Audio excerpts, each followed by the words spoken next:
Sering kita mendengar bahwa manusia itu tercipta dari tanah. Bagaimana sebenarnya proses penciptaan manusia? Benarkah seperti itu? Berikut adalah suara kajian Ustadz Ami Nurbaits terkait hal itu. Linknya ada di deskripsi. Terima kasih. Dalam Al-Quran, Allah Subhanahu wa Ta'ala banyak menceritakan tentang bagaimana proses penciptaan manusia, baik proses penciptaan Adam maupun penciptaan keturunannya. Dan Allah membedakan antara proses penciptaan Adam dengan penciptaan keturunannya. Yang kita kenal bahwa manusia tercipta dari tanah, itu adalah proses penciptaan. Dalam Al-Quran, Allah Subhanahu wa Ta'ala banyak menceritakan tentang bagaimana proses penciptaan manusia, baik proses penciptaan Adam maupun penciptaan keturunannya. Dan Allah membedakan antara proses penciptaan Adam dengan penciptaan keturunannya. Yang kita kenal bahwa manusia tercipta dari tanah, itu adalah proses penciptaan Adam, sementara keturunannya tercipta dari mani. Sebagaimana yang Allah tegaskan di surat As-Sajdah, alladzi ahsana kulla syai'in khalaqah wa bada'a khalqal insani min tin thumma ja'ala naslahu min sulalatin min ma'in mahin. Allah berfirman di surat As-Sajdah, alladzi ahsana kulla syai'in khalaqah. Dialah zat yang menciptakan dengan sempurna apapun yang dia ciptakan. Wa bada'a khalqal insani min tin. Dan Allah memulai penciptaan manusia min tinin dari tanah. Thumma ja'ala naslahu min sulalatin min ma'in mahin. Kemudian Allah jadikan keturunannya dari sulalah min ma'in mahin, dari air yang hina. Disebut oleh Allah dengan sulalah. Dan yang dimaksud dengan sulalah min ma'in mahin, air yang hina di sini adalah nutfah, air mani. Kenapa disebut sulalah? Al-Baghawi menyebutkan summiyat sulalatan li'annaha tusallu minal insan. Dinamakan sulalah karena dia diambil atau diturunkan dari manusia. Li'annaha tusallu minal insan, karena dia diturunkan, diambil dari manusia. Dan kenapa disebut sebagai ma'in mahin, air yang mahin? Mahin bimakna dhaif. Mahin artinya lemah. Dan air mani, air yang sangat lemah, air yang sangat encer. Seperti yang kita kenal, encer dalam arti dia masih ada unsur kekentalan. Dan itu merupakan nutfah ar-rajul, air mani yang keluar dari lelaki. Dan di ayat yang lain Allah Subhanahu wa Ta'ala juga berfirman di surat Al-Hajj, ya ayuhan nasu in kuntum fi raibin minal ba'thi. Wahai manusia, kalau kalian masih meragukan akan adanya hari kebangkitan, fa inna khalaqnakum min turab. Ingatlah, sesungguhnya kami ciptakan kalian min turabin, dari tanah. Thumma min nutfah, kemudian dari nutfah. Thumma min alaqah, kemudian dari alaqah. Kemudian Allah sebutkan beberapa tahapan berikutnya. Kata Al-Baghawi ketika menafsirkan ayat ini, khalaqnakum min turab, kami ciptakan kalian dari tanah, yakni abakum, maksudnya adalah bapak kalian, yaitu Adam alaihissalam, alladzi huwa aslun nasli, yang beliau merupakan puncak dari seluruh keturunan. Beliau merupakan asal dari seluruh keturunan manusia. Kemudian summa min nutfah, kemudian dari nutfah, yakni zurriyata. Kata Al-Baghawi, maksudnya adalah keturunannya. Allah Subhanahu wa Ta'ala ciptakan mereka dari nutfah. Kenapa air mani disebut nutfah? Nutfah secara makna bahasa artinya sedikit, bentuk jamaknya nitaf. Sehingga mani disebut nutfah karena yang keluar itu sedikit. Baik, dari sinilah kita bisa melihat bahwa penciptaan manusia, Adam alaihissalam dan keturunannya itu berbeda. Sehingga yang kita kenal bahwa manusia tercipta dari tanah, itu adalah Nabi Adam alaihissalam, sementara keturunannya tercipta dari air mani, dari air yang disebut oleh Allah sebagai ma'in mahin, air yang hina, dan disebut oleh Allah sebagai nutfah. Mengenai penciptaan manusia, ada beberapa ayat yang menyebutkan tentang proses atau asal usul dari penciptaan keturunan Adam. Sebagian ayat menyebut dengan sebutan nutfah. Sebagian ayat menyebut dengan sebutan mani. Dan di ayat yang lain Allah menyebut dengan sulalah min ma'in mahin. Contoh ayat yang menyebutkan nutfah, di antaranya firman Allah di surat An-Najm, wa annahu khalaqaz zawjaini adz-dzakara wal untha min nutfatin idza tumna. Dan Allah menciptakan dua pasang laki dan perempuan min nutfatin, dari nutfah, idza tumna, ketika dipancarkan. Kemudian Allah juga berfirman di surat Al-Insan, inna khalaqnal insana min nutfatin amsyajin.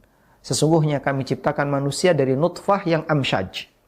Yang dimaksud dengan amsyaj, kata Ibnu Qutaibah seorang ahli bahasa, Ibnu Qutaibah Ad-Dainuri mengatakan amsyajin bima'na akhlat. Amsyaj maksudnya adalah tercampur, sehingga nutfah itu tercampur dalam rahim sang ibu. Kemudian Allah juga menyebut dengan sebutan mani, sebagaimana yang Allah firmankan di surat Al-Qiyamah, alam yakun nutfatan mim maniyyi yumna. Bukankah manusia itu dulu pernah menjadi nutfah min maniyyi yumna, berupa mani yang yumna bimakna dipancarkan. Mani yang dipancarkan karena keluarnya itu dipancarkan. Dan Allah juga sebut manusia atau asal manusia min ma'in dafiq. Khuliqal insanu min ma'in dafiq. Manusia itu diciptakan dari al-ma' al-dafiq. Ad-dafiq artinya yang punya pancaran. Air mani yang punya pancaran, sehingga saat air mani itu keluar dia memancar. Dan di ayat yang lain Allah berfirman bahwa manusia tercipta min sulalatin mim ma'in mahin, dari sulalah ma'in mahin. Sulalah artinya alladzi tusallu minal insan, yang diambil atau ditarik dari manusia, dan disebut ma'in mahin maksudnya adalah raqiq, dhaif, air yang lemah, air yang encer, yaitu mani. Selanjutnya kita akan melihat proses penciptaan Adam alaihissalatu wassalam. Allah menyebutkan beberapa ayat yang menceritakan tentang proses penciptaan Adam. Ada yang menyebut min turab, dari turab. Turab artinya tanah. Dan ada yang menyebut min tin. Tin artinya tanah liat yang basah. Dan di ayat yang lain Allah menyebut min tinin lazib, tanah liat yang lengket. Di ayat yang lain Allah menyebut salsal. Salsal itu seperti lempengan tanah liat yang sudah kering. Kenapa disebut salsal? Karena dia bisa mengeluarkan salsalah, suara ketika diketuk. Anda misalnya punya tembikar, ketika diketuk dia akan mengeluarkan bunyi, suara. Itu namanya salsalah. Sehingga disebut dengan salsal. Di ayat yang lain Allah menyebut min hama'im masnun, dari al-hama' al-masnun. Seperti apa al-hama' al-masnun? Al-hama' artinya adalah at-tin al-aswad, tanah liat yang berwarna hitam. Al-masnun bimakna al-mutaghayyir, yang sudah berubah. Kemudian juga di ayat yang lain Allah menyebut kal-fakhar. Khalaqal insana min salsalin kal-fakhar. Allah ciptakan manusia yaitu Adam dari salsal kal-fakhar. Al-fakhar adalah tembikar yang sudah dibakar, sehingga dia makin keras sebagaimana layaknya tembikar yang kita kenal. Baik. Dan para ulama mengatakan bahwa Nabi Adam alaihissalam dalam proses penciptaannya disebut oleh Allah dengan istilah yang beragam. Itu maksudnya adalah dari satu tahapan ke tahapan yang lain. Sehingga ada tahapan berupa turab, kemudian tahapan berikutnya menjadi tin, tahapan berikutnya menjadi salsal, yang itu ada yang bentuknya hama'um masnun, dan ada yang kal-fakhar. Baik, seperti apa keterangannya? Kita akan lihat di sini. Pertama, Nabi Adam alaihissalam ditegaskan oleh Allah tercipta dari turab. Sebagaimana firman Allah Ta'ala di surat Ali Imran, inna mathala Isa indallahi kamathali Adam khalaqahu min turabin. Sesungguhnya permisalan tentang Nabi Isa di sisi Allah itu sebagaimana Adam. Khalaqahu min turab. Allah ciptakan Adam dari turab. Di sini Allah menegaskan khalaqahu min turabin, Allah ciptakan Adam dari turab. Thumma qala lahu kun fayakun. Kemudian Allah berfirman kun, maka jadilah Adam.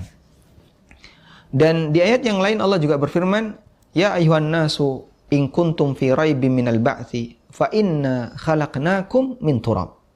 Wahai manusia, kalau kalian masih meragukan tentang adanya hari kebangkitan, ingatlah sesungguhnya kami ciptakan kalian min turabin, dari turab. Dan turab di sini artinya adalah tanah. Tanah seperti yang kita kenal. Turab. Dan ini turab mengandung debu. ketika dia masih dalam kondisi aslinya, kemudian tidak terkena air sama sekali, di situ ada unsur debunya. Kemudian para ulama mengatakan, lalu turab ini dicampuri dengan air. Fasara tinan, kemudian menjadi tin. Maka di ayat yang lain Allah menyebut manusia tercipta dari tin. Seperti firman Allah di surat As-Sajdah, alladzi ahsana kulla syai'in wa bada'a khalqal insani min tin. Allah lah zat yang seluruh penciptaannya itu sempurna. Wa bada'a khalqal insani min tin, dan Allah mulai penciptaan manusia dari tin. Tin artinya adalah tanah yang tercampur dengan air. Sehingga bisa kita terjemahkan tanah liat. Anda lihat tanah ketika kena hujan, maka dia akan menjadi seperti tanah liat. Sehingga di ayat yang lain Allah menyebut tinin lazib. Seperti firman Allah di surat As-Saffat, Allah mengatakan, inna khalaqnahum min tinin lazib. Sesungguhnya kami ciptakan mereka, yaitu manusia, min tinin lazib, dari tin yang lazib. Lazib artinya lasik, artinya yang lengket. Tercipta dari tanah yang lengket. Dan kata At-Tabari rahimahullah, min tinin lazib bimakna min tinin lasik. Dari tanah yang lengket disebut demikian karena turab makhlutun bima'in. Karena tanah itu kecampuran dengan air. Kemudian setelah dia jadi seperti tanah liat, ketika dibiarkan maka akan berubah aromanya. Mengering-mengering dan berubah aromanya. Maka jadilah hamaun masnun. Jadilah hamaun masnun. Sebagaimana yang Allah firmankan dalam Al-Quran, وَلَقَدْ خَلَقْنَا الْإِنسَانَ مِنْ صَلْصَالٍ مِنْ hamain masnun. Sungguh kami telah ciptakan manusia min salsal. Salsal artinya adalah tanah yang kering. Min hamain masnun, dari hama yang dia sudah hilang airnya, kemudian dia semakin kering. Kata Al-Baghawi, salsal artinya at-tin al-yabis, tanah yang kering. Alladzi idza naqarathu, kalau kemudian dia diketuk dengan menggunakan jari, sami'ta lahu salsalah, akan terdengar suara salsalah. Sehingga ketika diketuk keluar suara, maka disebut dengan salsal. Min hamain masnun, dari hama yaitu tanah liat yang hitam. Masnun yang sudah berubah. Maksudnya adalah berubah aromanya. Sehingga ketika tanah liat itu dibiarkan kering, nanti lama-lama akan keluar aroma yang khas. Berubah aromanya dari yang awal dengan ketika sudah kering. Disebut oleh Allah dengan hamain masnun. Hama karena dia berwarna hitam, tanah liat itu, dan masnun karena dia sudah berubah.